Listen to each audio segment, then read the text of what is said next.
All right. Well, thank you everybody for joining us. And I want to say thank you for joining us today.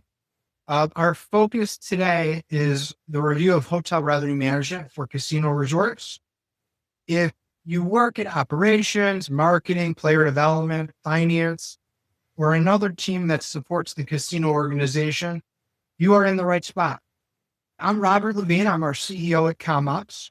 I'm your moderator today, and I'm joined today by three industry leaders, Sue Murphy with our ComOps team. And today we're joined by our hospitality experts, Kayla Maier and Bradley Bailey from Chicken Ranch Casino Resort.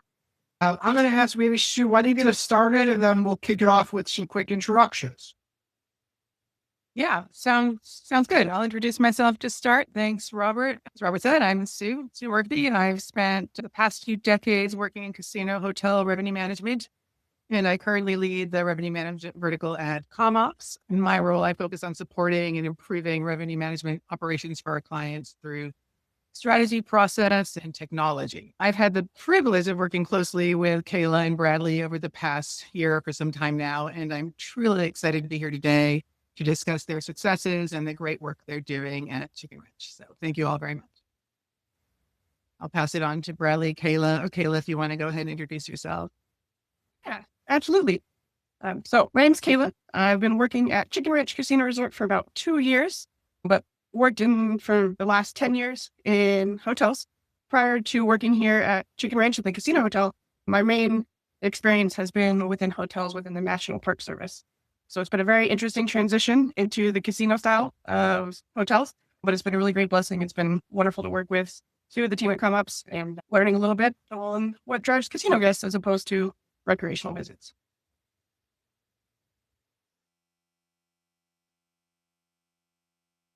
Bradley, tell us a little bit about yourself. All right. Good morning, good afternoon. My name is Bradley Bailey. I am one of the hospitality hotel managers here at the Chicken Ranch Casino Resort. My background does include more of the traditional hotel revenue models, which makes our casino resort environment definitely interesting. Because the hotel here is not the end product, it's more of a strategic lever. Today, we will be talking, hopefully, and I'll be able to share my thoughts on the shift and that think change from a traditional hotel to the more casino environment. I work closely with Kayla and Sue at ComOps to maintain our revenue management and player development to ensure that our hotel strategy supports not just our occupancy, but our total property profitability. Awesome. Well, thanks, team, for joining us today. Today, we're focused on Chicken Ranch Casino Resort. Our team has been a part of this project for several years now. We've had the pleasure to act in a number of different capacities. Specifically, we're focusing on revenue management today. Kayla, maybe you can tell us a little bit about the organization. Yeah, absolutely. I've got a little spiel prepared from our wonderful folks with the tribe. So for the Chicken Ranch Rancheria of the Miwok Indians, they are located in the Sierra Nevada foothills here in Tuolumne County of California. The Chicken Ranch Rancheria of Miwok Indians is a federally recognized tribe with deep ancestral roots in the region and a legacy defined by resilience, community, and economic stewardship.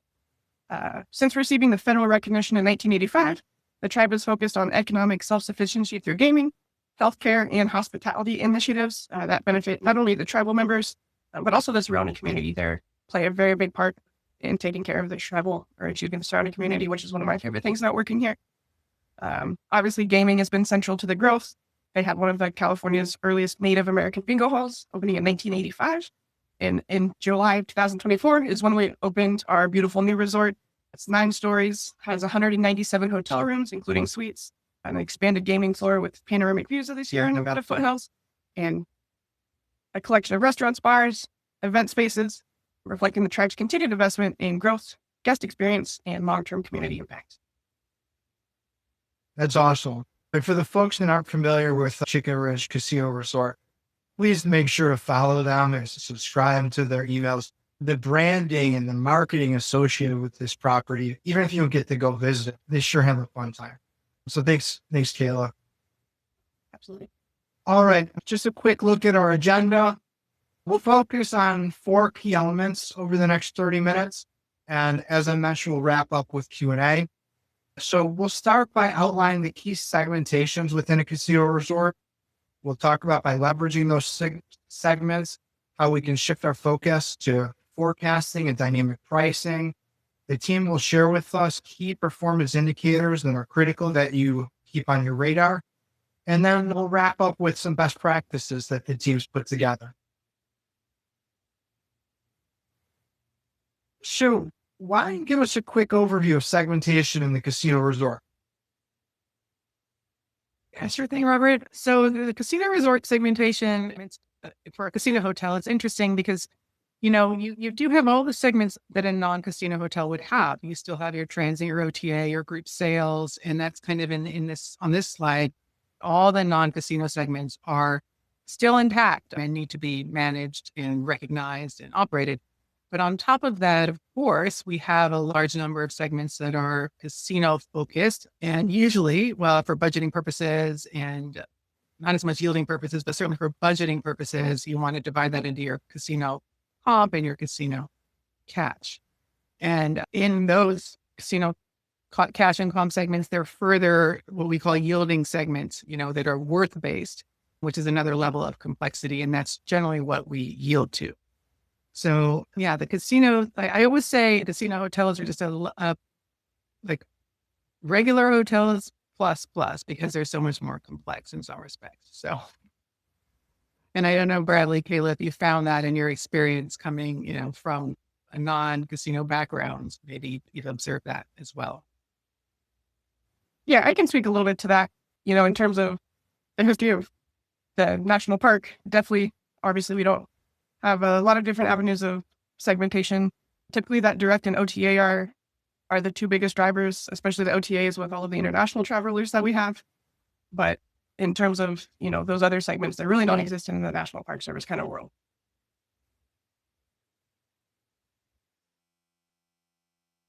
My experience with more standard hotels, I operated an airport hotel, and our customer mix was really based on transient, people that were flying in for the night, flying out the next day. Finding ways to add value to capture that part of the market was always a lot of fun. Finding different ways to position what we were offering to kind of get a little bit more of that transient. The OTAs, Booking, Expedia, and et cetera, they're always there, but it's always a good thing that we keep those in mind when we're looking at our customer base, because some people are diehard Expedia fans, would never book on our main websites. So we're making sure that we're positioning ourselves and visible was always important. Yeah, maybe somebody could just touch on the concept of loyalty and how important that mix is today for your business.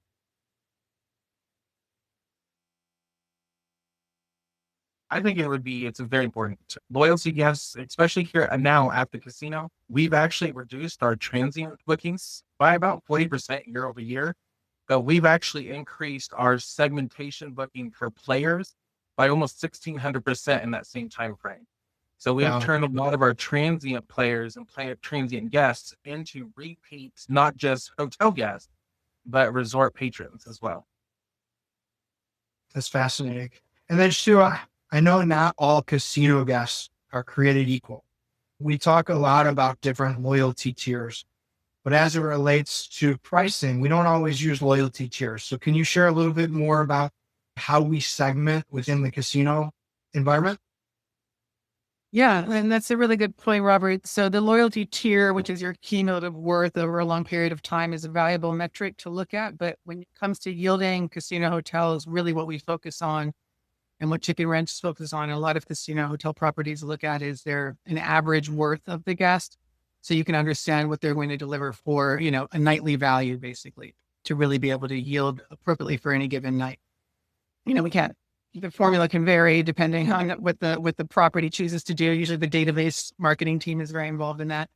And it really is kind of the secret sauce behind yielding for casino hotels. You need to make sure that valuation is appropriate and meet the needs of the property, because that guest value will dictate their rate, whether it's a discounted rate or whether they qualify for a comp. And once you have the right systems in place and the right segmentation in place, that can all work really nicely to ensure you're booking the right customer at the right time for the right price.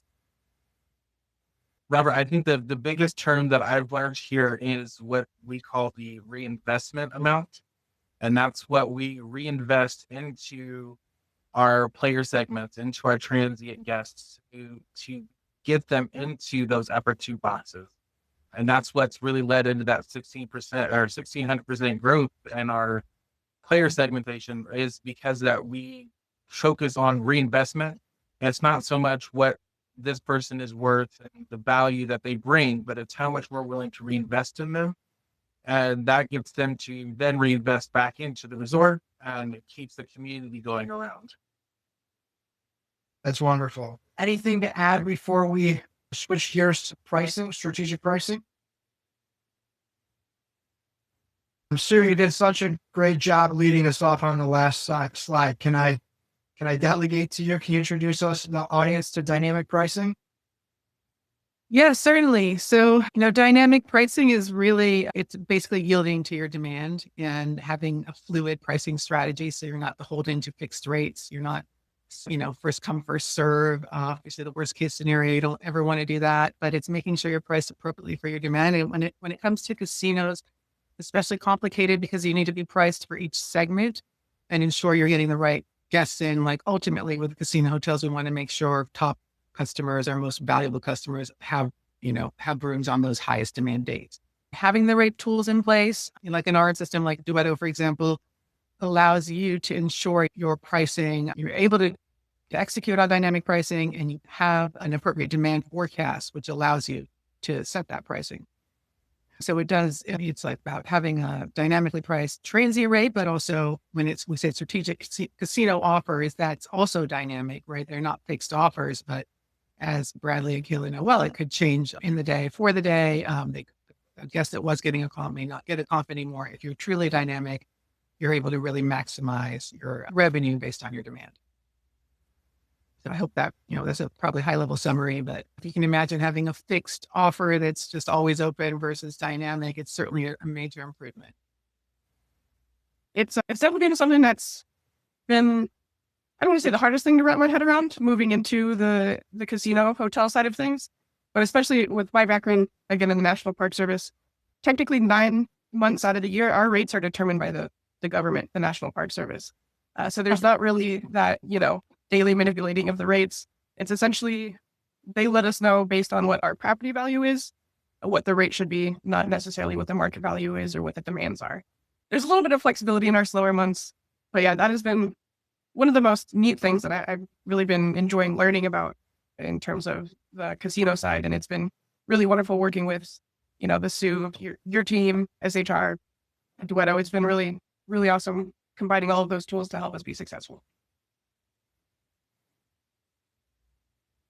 Just to kind of continue on with Kayla's thought, in my experience with the more standard hotels over the last decade, a lot of the big brands is changing from a static rate plans into the more dynamic, moving things from a flat rate strategy to more of a dynamic percentage off of bar based rates, pushing more of the flexibility. And what or at least from my point of view, from what Sue and I have been working on here and at past properties, it really gives us a lot more flexibility. And not just rate manipulation or rate changes, but being able to make sure that what the product that we're offering is valued correctly. And when we value our property and what our product that we're offering at, $200, $300, $400 a night, the guest is also seeing that value. So, and allowing us to be able to dynamically shift those rates up and down based off of the day of the week, holidays, time of the month, special promotions and offers that our player development team comes up with. It really allows us to keep our occupancy high and gather in as much transient and player segments as we can.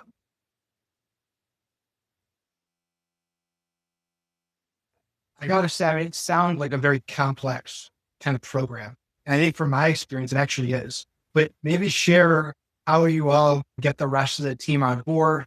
I know just maintaining a property management system, an online booking engine, the contact center, it's a lot of work. So maybe you can share a little bit how you make sure things are going in the right direction there. Yeah, if I'm making it really comes down to communication. Sue and I meet at least once a week, scheduled, sometimes more than that. So Kayla and I talk several times a day, making sure that we're staying on top of things. If we don't keep the communication up between the three of us with SHR, Duetto, all of the wonderful reports that we're able to pull out, so that kind of explains where we're at. When Kayla goes to our resort leadership meetings, she's able to take that information that we communicated with her and share the successes of the hotel. So regardless of how much training anything takes, we are not communicating both up and down to our GSAs at the front desk. It starts to fall apart on us.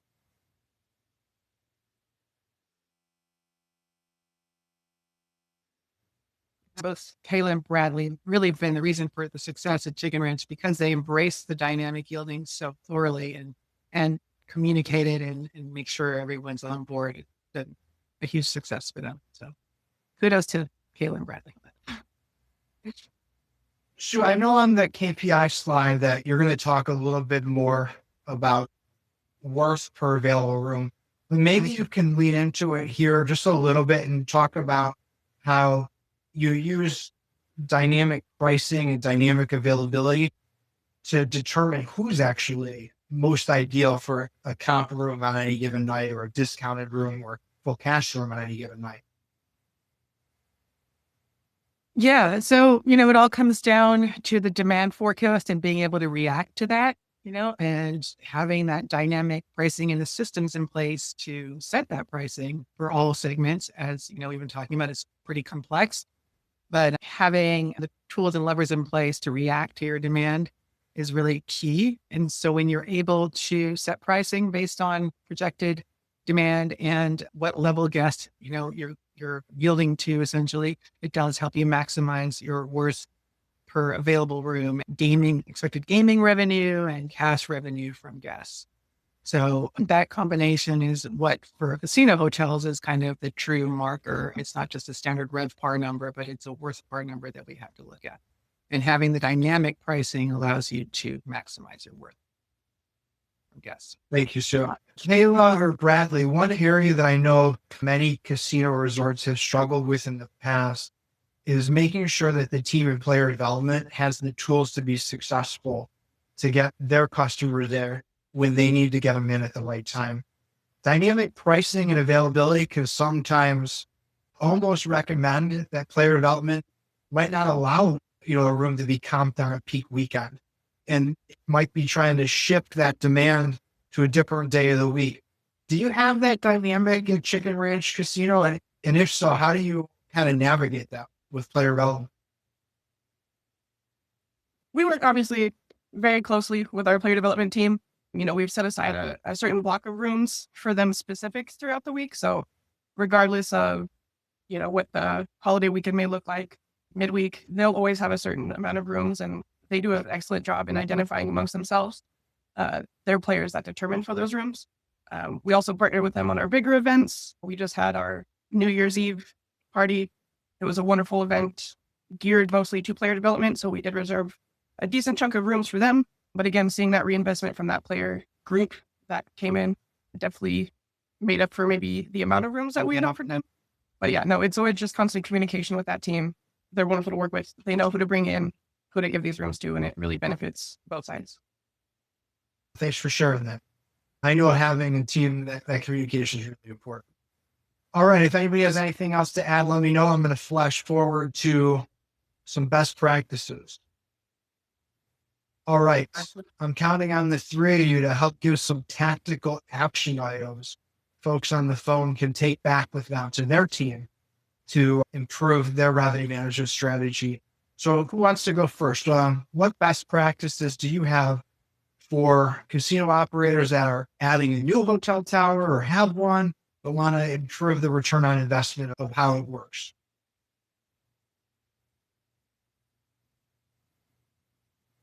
They're very important items, but the dynamic yielding is a critical one as well, which goes without saying. But yeah, I think that being fully dynamic is, even though there may be occasional smaller blocks here and there for PD that Kayla mentioned, but generally the yielding the bulk of your property using dynamic pricing is the way to go. But yeah, go ahead, Kayla. Yeah, I just wanted to echo, I think Bradley's mentioned it, and I just mentioned as well, communication. When there's a breakdown in communication, there's a breakdown in operations. So identifying when those communications should take place, like Bradley had mentioned, we meet weekly with Sue. We meet bi-weekly with our call center team at ComOps. We launched a really wonderful guest survey through Medallia through ComOps about 6 months ago. Again, that just gives us a lot of wonderful feedback on areas of improvement, areas that we're doing really well. But again, it really just comes down to the communication. If there's that breakdown, it really lends to, an unsuccessful team. So just making sure that you're setting those meetings appropriately. Maybe you don't need a meeting every week. Maybe you need bi-weekly, kind of adjusting on what you're looking for in those KPIs, but just making sure that you're talking about it and that the team is aware.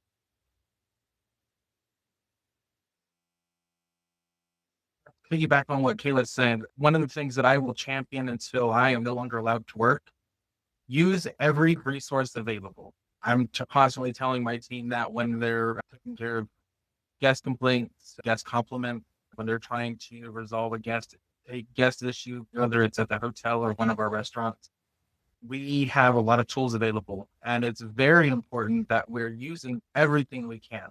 For us in revenue management, it's Duetto, it's SHR, it's using the revenue management sections inside the OTAs, it's talking with Sue, talking with each other. Chicken ranches, like Robert said, we've got a lot of culture going on around the chicken. Everything has to do with the chicken. The question's not about if the chicken came before the egg. They all came at the same time last year or July of 2024. So it's a culture, it's team, it's communication, it's using our tools, and it's showing appreciation for the hard work that we all are doing to contribute to what we do. And then we'll up here this concept of monthly performance reviews. So Bradley, you shared that there's been a major shift, reducing transient and transitioning that to loyalty comp customers. Maybe one of the three, you could just touch on how important your kind of monthly scorecard is. It's extremely important. Sue and I couldn't make decisions on what to do for the following month or for even the following week if we weren't able to pull those reports and take a look at the results. We go through daily, weekly, monthly, and year-over-year forecasting to kind of see what we need to adjust. It's a constant back and forth in a good way, a lot of push and pull, but being able to review weekly, bi-weekly on our monthly sessions on what we did the month before is important. Sue has a really good knack of pulling almost the exact same stats out of the star reports from the tools that she has available, and has really helped put it in the same terms that's understandable from people from standard hotels, from government ran National Park Service hotels. And she's really led us to be able to put those best practices in motion and lead us to the success we're at now. Yeah. All right. Let's keep moving forward and talk a little about key performance indicators. But we see it frequently that, these KPIs help normalize the conversation across the property. It helps to make sure that the team is executing as one organization. Can somebody kind of walk me through these KPIs, why they matter, what they are?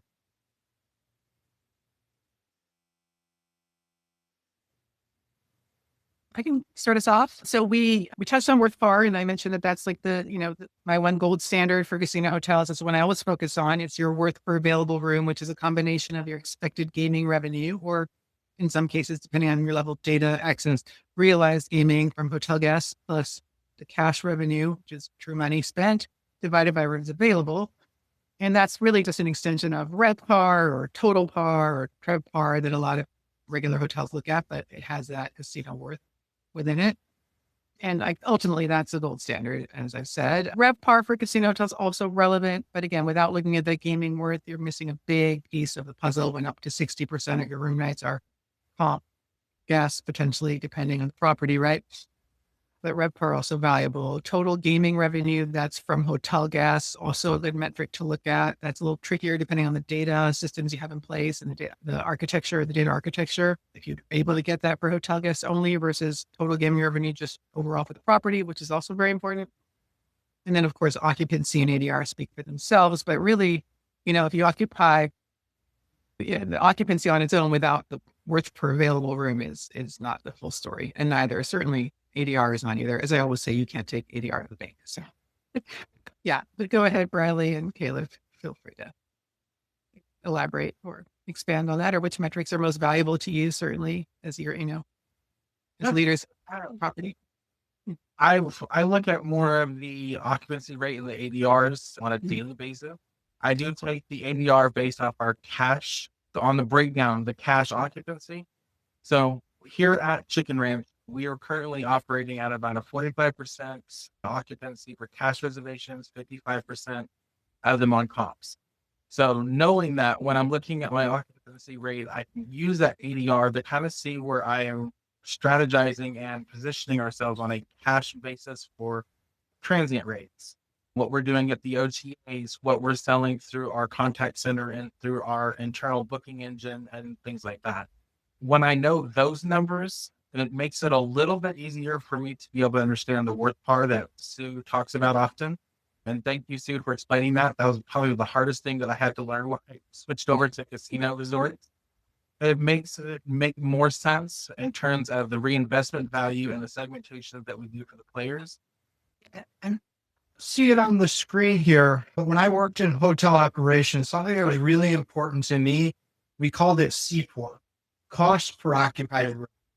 And Sue, maybe you could just kind of discuss, do we look at cost per occupied room to make pricing decisions? What about from that incremental room night? How do we think about cost? Can you share a little bit about your thoughts there? Yeah, absolutely. I have some properties that are much more focused on it than others. Usually they're more focused when the costs are higher, of course, which makes sense. But it's always a part of the equation. Every room that's sold has a cost to it and it can't be disregarded. But, whether it's a gaming guest or a cash guest, that cost is kind of baked in, right?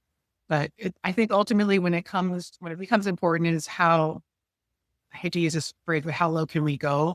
And that's usually about where is your cost at? But yeah, it's important. Again, some properties focus more than others. Bradley and Kayla as operators and RM leaders probably would be able to speak to that even more so as it pertains to Chicken Ranch. And the cost per occupied room, a lot of my experience too is primarily in the housekeeping side of the hotel. So that's always been a big focus in terms of, where we can make those adjustments. Coming into the casino side, obviously, I know really plays into where our comp levels are at. But again, to kind of echo Bradley and Sue, that occupancy rate and that WorthPAR is primarily, I believe, our KPIs that really determine how we want to operate that business in terms of where Bradley mentioned where we want to do our cash and comp split. I'm sure everyone in the hotel business we want to get the heads in the beds, but we also want to make sure that we are pricing and valuing our property properly to ensure that we get the right heads in the right beds. Awesome. Anything I'm not thinking about here on KPIs that really stands out to the team? Something that we might have missed? Not something that really has been missed, but something that I'd like to add in after what you had said about CPAR. That actually, as much as it's not something that gets talked about very often in terms of pricing and revenue strategy, it actually played a really big role in the conversation that Sue and I had about a year ago in terms of what our dynamic pricing is going to be based off of. So what our base rate is based on. Something that hardly ever really comes up now with Sue and I when we're talking about it is we set the expectation based off of the cost per available room. And so what I'm looking for in terms of generalized profit off of each of those rooms, which allows us to dynamically price it, knowing how low we can go.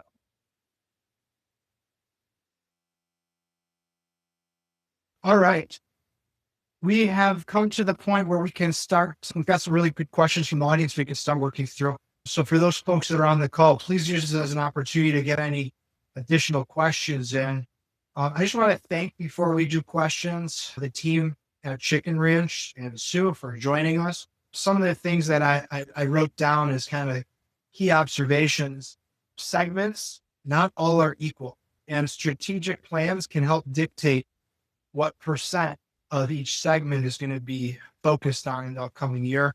Bradley, I think you talked quite a bit about how after the first year of observations and operations, the team said, look, strategically, we want to try to grow this segment.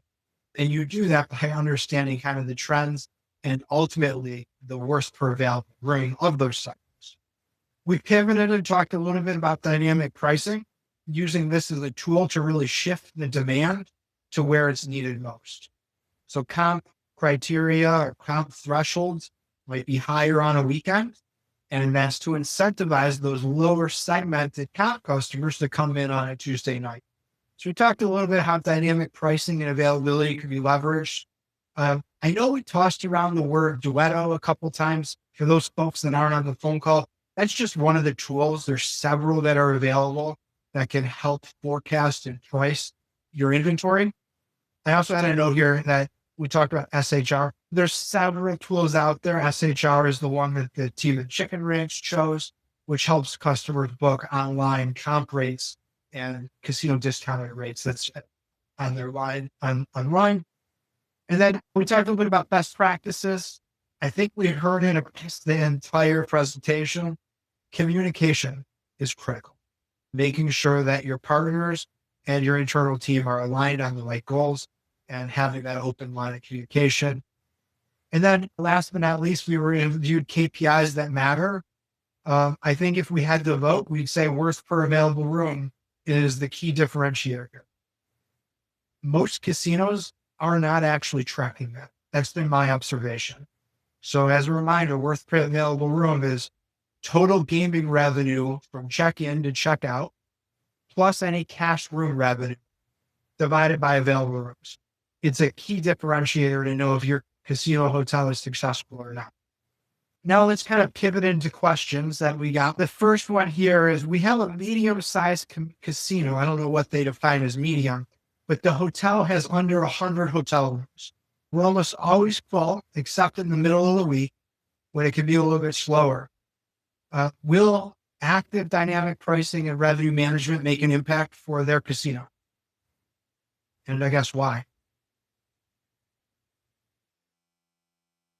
Absolutely would make a difference. Being able to strategize what you're offering during the week.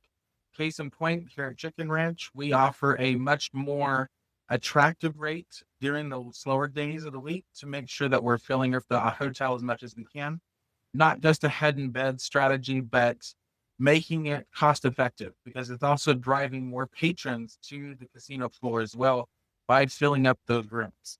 So taking a little bit more of a dynamic rate during the week itself, and then bringing it to where you want it to be on the weekends, allowing that flexibility drives a lot of revenue in a lot of different ways, all on the same property. Right. Just a quick note that the smaller the hotel, probably the more necessary it is to yield properly, because your opportunities are a little more limited, not as much room for error, and you want to really make sure you're maximizing your yield when you get a smaller hotel that probably you have more compression and more excess demand. So even more crucial to ensure that you're yielding properly. All right, we spoke a little bit about average daily rate, but there's a question in here about why do we only talk about cash average daily rate? Why do we exclude comp average daily rate?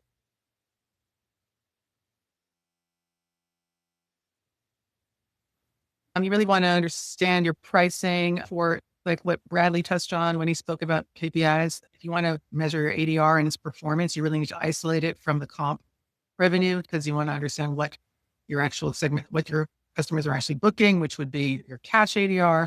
Looking at comp revenue, there are cases for that, but generally we prefer to exclude that for most of our analysis, or just look at it separately because it's funny money. It's not real revenue, right? That revenue is what you get from the guests on the gaming floor. Bradley, Kayla, I know that sometimes you have to report comp revenue, right, for budgeting purposes and finance, but. And yeah, purely in terms of the comp revenue, that's exactly it too. We want to take those into consideration when we are doing our budgeting. It's a really beneficial tool, obviously, for our player development and our marketing team. But in terms of, the success and what the hell Kayla's doing revenue-wise, that's why we look at that data set of the cash figure. Good to know. And I guess I should have started a little bit further backward. What is comp revenue. So like, what are most casinos used for?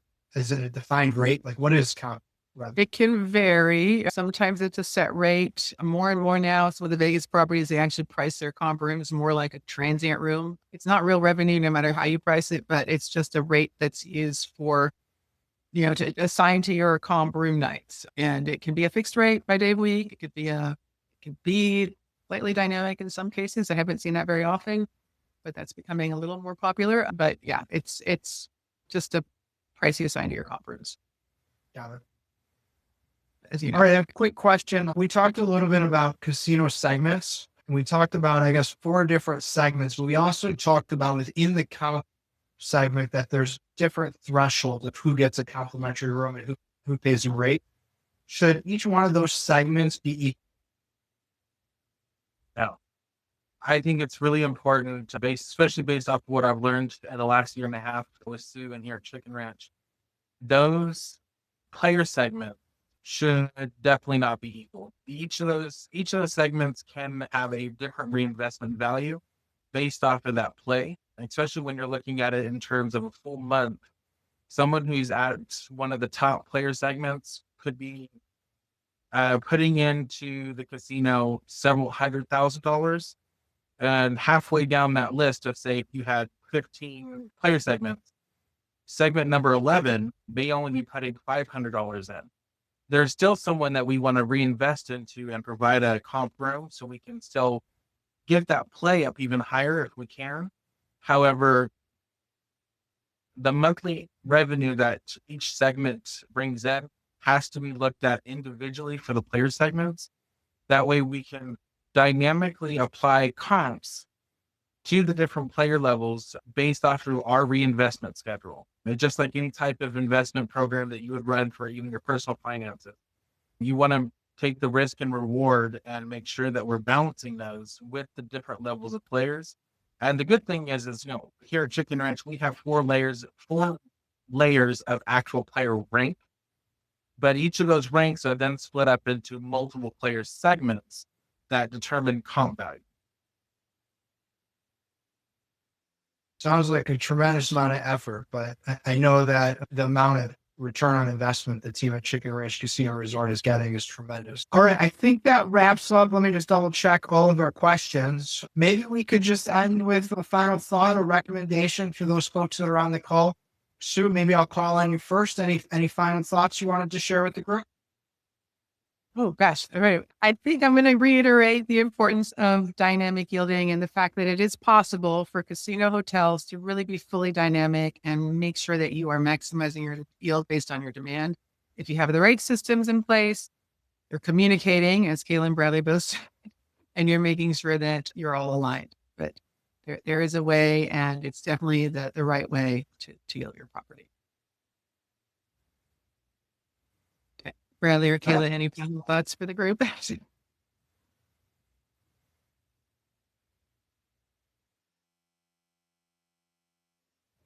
think we're both waiting for the other person to speak first. Yep. Yeah, like Sue said, communication is absolutely vital in terms of dynamic pricing and occupancy and strategies. Learn. If you don't know, ask. I bug Sue all the time with questions, trying to make sure that I understand more. So yeah, ask questions, always ask questions, and use all of your resources. No, 100% agree, especially on the utilizing your resources. Again, I think one of the reasons we've been so successful is utilizing those resources, having the partnerships that we have in place, which has been an incredible help in terms of assisting us. Like I said, we probably bug her maybe one too many times a week, but she always takes it in grace. And again, those tools are really beneficial in making sure that we need to be where we are in terms of those dynamic pricing, occupancy rates, XYZ. But again, I guess I'll wrap us up with one final thought, because you said something that I thought was really impactful. It's odd, but the smaller the hotel relative to the casino space is where revenue management is going to make the biggest, hotel revenue management make the biggest difference. So I was working for an organization out of Florida that added a 99-room hotel off of a very, very successful casino floor. And out of all of the properties that I supported, that was the highest return on investment that we had.